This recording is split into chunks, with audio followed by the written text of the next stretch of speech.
Assalamualaikum, Shalom, salam damai sejahtera. Bapak, Ibu, dan saudara-saudara dimanapun saat ini Anda berada, kiranya kesehatan dan damai sejahtera menyertai Anda semuanya di bawah perlindungan Tuhan Yang Maha Kuasa. Kali ini saya ingin mengomentari seputar berita di harian Kompas tanggal 10 November 2021 pada halaman 2 yang memuat judul Terobosan Hukum Yusril Kandas. Mengapa ini saya komentari? Karena menurut hemat saya, ini ada beberapa hal yang bisa ditarik oleh masyarakat umumnya dan para pengacara khususnya. Berita itu terkait tentang uji materi terhadap anggaran dasar dan anggaran rumah tangga Partai Demokrat kubu AHY yang digugat uji materi ke Mahkamah Agung dan ditolak oleh Mahkamah Agung. Catatan saya yang pertama adalah ini memprihatinkan, ya, karena mohon maaf yang sebesar-besarnya, karena bagaimana mungkin anggaran dasar dan anggaran rumah tangga sebuah partai politik diajukan uji materi ke Mahkamah Agung.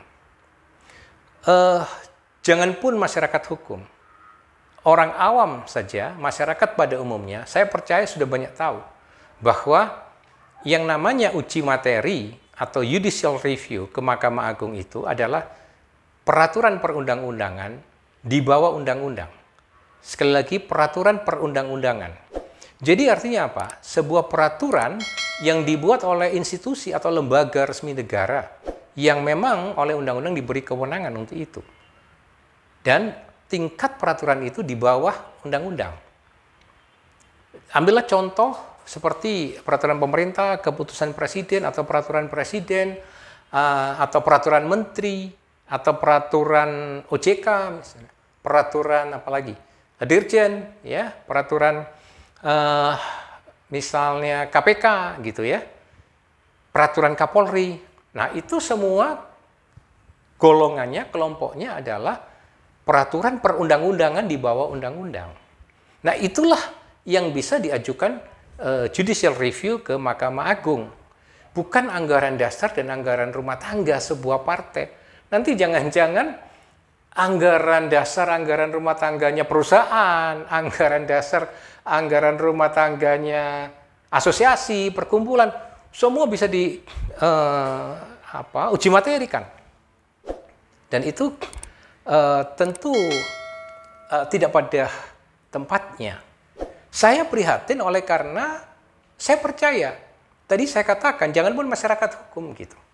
Atau katakanlah mahasiswa, semester 1, semester 2 saja, saya percaya sudah mengerti akan hal ini gitu. Bahwa yang namanya anggaran dasar, anggaran rumah tangga itu bukan merupakan peraturan perundang-undangan yang bisa dijadikan objek uji materi ke Mahkamah Agung. Nah, ini kan memprihatinkan kalau seorang profesor dan bahkan mantan Menteri Hukum dan HAM, ya, yang mengajukan hal ini. Lalu itu dikatakan terobosan.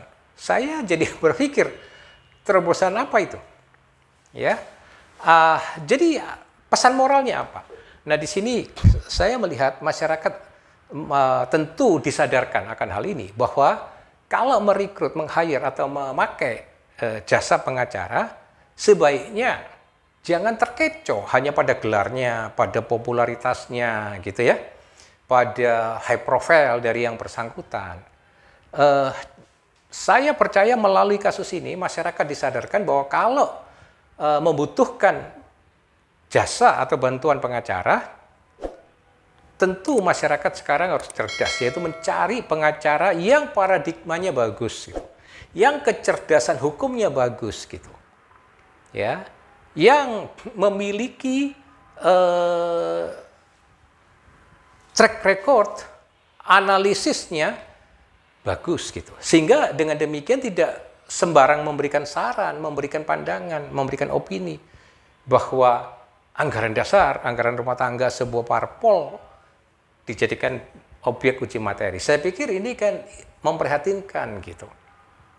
Jadi itu saya kira pelajaran pertama untuk masyarakat, ya, kesadaran memilih pengacara yang kecerdasan hukumnya berkualitas. Itu yang pertama catatan saya. Yang kedua, dari isu yang selama ini beredar kan, Yusril itu awal mulanya mengajukan diri untuk menjadi pengacaranya kubu AHY, Partai Demokrat kubu AHY, dengan meminta bayaran atau honorarium 100 miliar gitu. Dan itu ditolak oleh pihak AHY dikarenakan mereka tidak mampu membayar sebesar itu. Ya. Tapi ternyata Yusril berbalik menjadi pengacaranya pihak lawannya AHY gitu. Nah, tentu ini tidak melanggar hukum, tapi buat saya itu tindakan yang tidak pantas gitu. Kalau memang calon kliennya ditawarkan honor atau fee yang tidak mampu mereka bayar, ya sudah lupakan, tinggalkan gitu. Kalau memang itu bukan kelasnya mereka. Tapi seorang pengacara yang berintegritas tentu tidak perlu melompat menjadi pengacaranya lawan gitu ya. Sekali lagi ini bukan pelanggaran hukum memang, tetapi saya menilai dari kepatutan atau kepantasan. Rasanya tidak cukup pantas perilaku semacam itu, ya.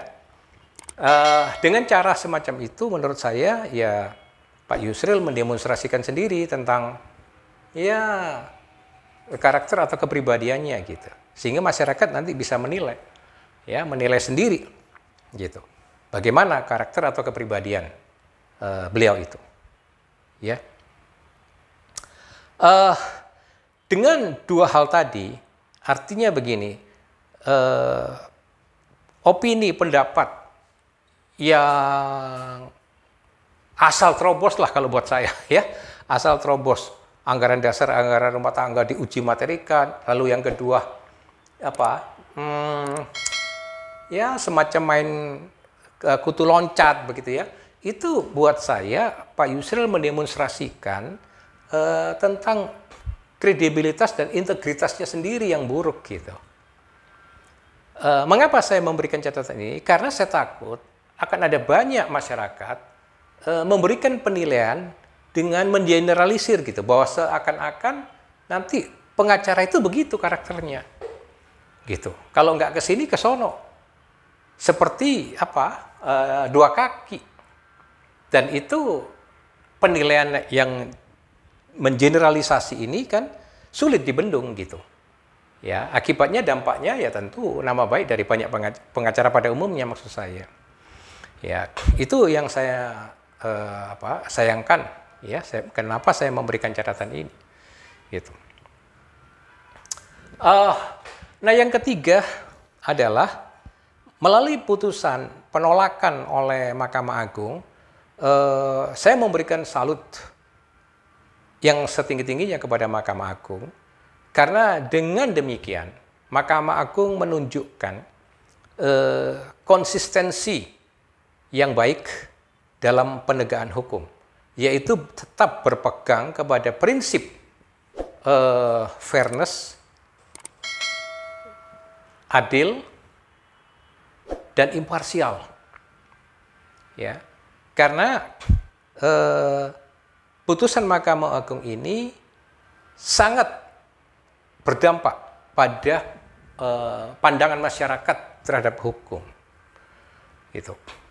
Kalau saja Mahkamah Agung itu misalnya mengabulkan permohonan judicial review ini, wah ini kan sangat berbahaya ya, pandangan pada masyarakat akan menilai, wah kok sedemikian rupa penegakan hukum ini. Jadi ngawur, nggak karu-karuan. Tetapi dengan vonis menolak permohonan ini, Mahkamah Agung menunjukkan konsistensi bahwa putusannya masih sejalan dengan teori ilmu hukum dan undang-undang yang berlaku, ya. Sehingga dengan demikian kita masih punya harapan, masih punya kepercayaan akan supremasi hukum di negara ini, ya, akan penegakan hukum yang baik.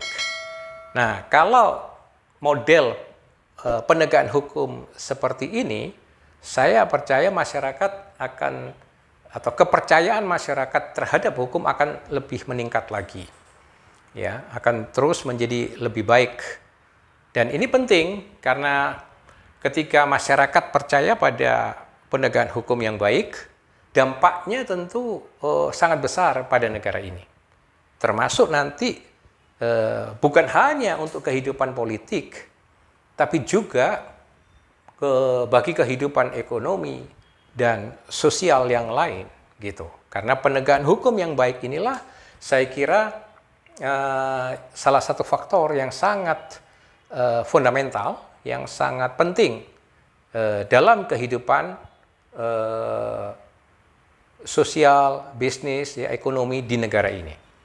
Nah, 3 catatan itu saya merasa perlu memberikan ini kepada masyarakat karena sekali lagi ini memiliki nilai pelajaran yang baik, gitu, ya, sehingga dengan demikian harapan saya nanti para pengacara-pengacara yang lain juga nggak asal niru, gitu, asal memberikan opini sembarangan kepada calon kliennya, itu kan, apapun bisa ditempuh, dihajar aja, lalu mengatakan itu terobosan hukum. Tapi jangan nanti itu kesannya malah ngawur, gitu, ya. Nah, kalau seperti itu, kalau kita menjadi pengacara-pengacara dengan kualitas opini yang ngawur, itu berbahaya sekali, ya. Nama baik pengacara, kredibilitas pengacara itu akan jatuh, ya. Demikian pesan saya dan salam sehat.